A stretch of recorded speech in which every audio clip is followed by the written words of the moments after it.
CO2 de Cybergun. Voilà, donc on va passer de suite à la boîte. J'ai mis le petit masque qui va bien avec. Donc voici la boîte. Voilà. C'est assez bien illustré. Donc j'ai acheté d'occasion. Quand on ouvre la boîte, j'ai pas de notice. Donc je suppose qu'il devait y en avoir une, bien sûr. Donc à l'intérieur, qu'est-ce qu'on a? Une boîte de billes de 6 mm en 0,20 g. Voilà. Le chargeur, qui est full métal et quand même assez lourd. Voilà. La recharge rapide. Voilà, très bien d'ailleurs pour recharger, c'est vraiment bien, mieux que le BB Loader d'ailleurs. Et le petit là, je sais pas si vous voyez comme il faut. Pour la boîte, c'est fait. Je vais passer à la réplique de suite.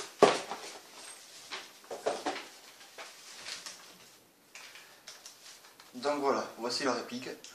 Voilà. Voilà. Donc là, je vous ai montré la réplique. Je vais vous donner quelques caractéristiques du outil, tout simplement. Donc elle fait 430 fps en 0,20 g, excusez-moi. Elle fait... là je sais pas du tout. Le poids, je suis désolé, j'ai regardé, mais... voilà, donc les caractéristiques ne sont pas marquées, il n'y a pas le poids. Donc elle est assez lourde quand même, elle est full métal, low back. Bien entendu, semi et full auto. Voilà. Donc la capacité du chargeur qui est là est de 40 billes.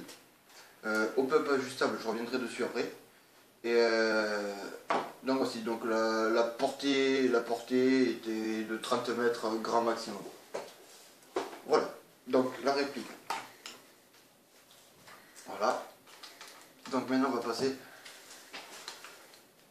à aux attaches sangles. Alors l'attache sangle, il y en a un ici. Voilà. Et un, attendez que je le trouve, qui est ici. Voilà. Donc c'est bien oui et non, parce que c'est bien parce que voilà, une fois accroché des pieds, c'est plutôt pas mal. Par contre, vu que c'est des tiges qui permettent de regrouper tous les morceaux de la réplique, et moi j'ai toujours peur que ça s'enlève et que la réplique tombe, tout simplement. Voilà, donc oui et non, après c'est à voir. Donc voici, maintenant on va passer au chargeur. Donc j'arrive au chargeur, qui est là. Donc c'est un système très simple. Je vais vous montrer. Voilà, excusez-moi, je vais vous montrer comment l'ouvrir.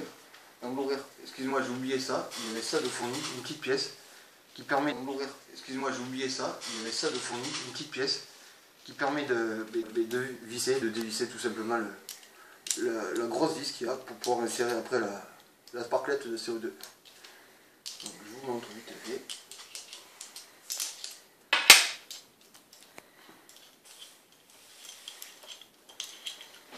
Voilà. Donc ça donne ça comme ça. On prend une sparklette, on la met.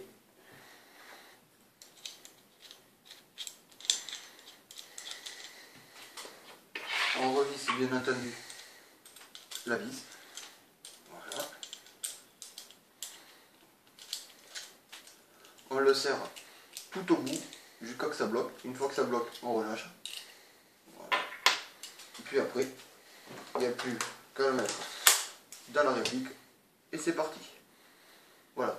Donc maintenant je vais passer au sélecteur de tir qui est ici. Voilà. Donc là on est en sécurité. Ici, coup par coup.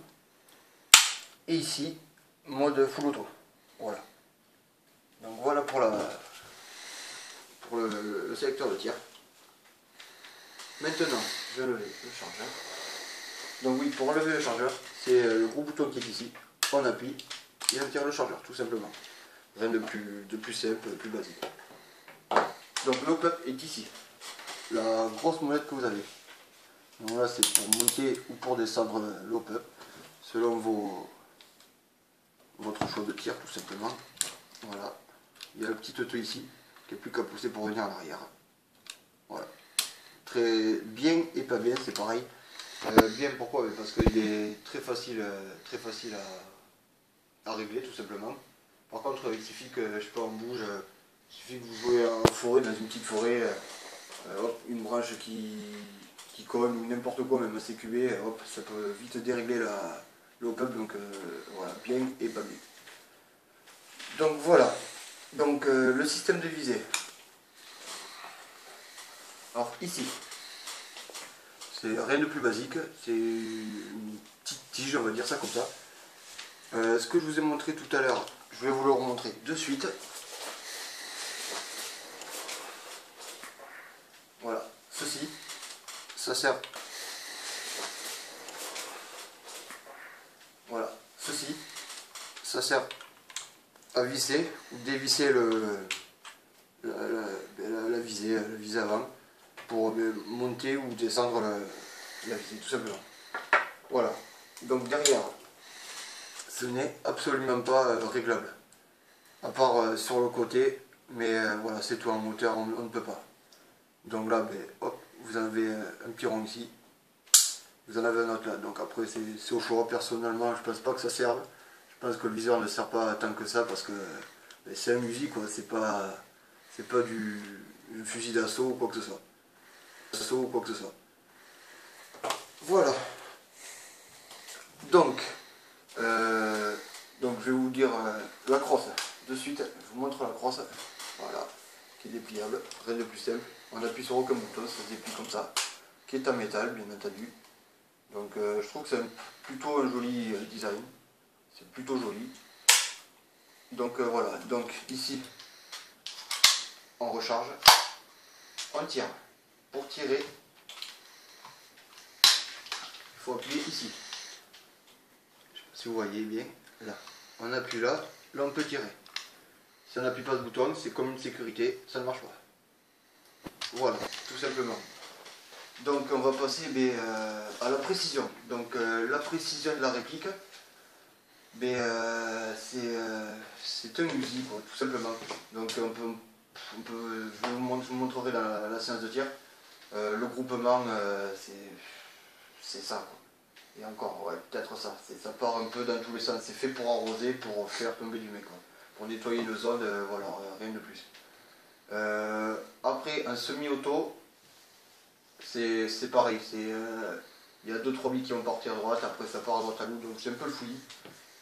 Donc voilà, donc c'est un Uzi, c'est pas un fusil d'assaut, c'est juste pour nettoyer une zone. Voilà, tout simplement. La cadence de tir est plutôt pas mal, même très bonne. On a une vraie sensation de recul, ça bouge vraiment bien.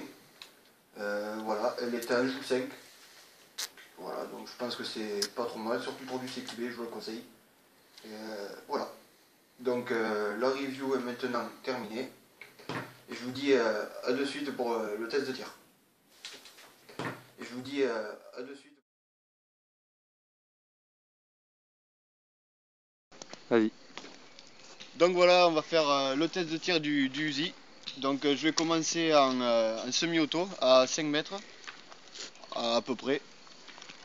Alors je vais commencer par la canette tout à droite. Je vais faire du semi-auto sur les 2 premières et je vais finir en full auto sur la dernière. Voilà, allez c'est parti.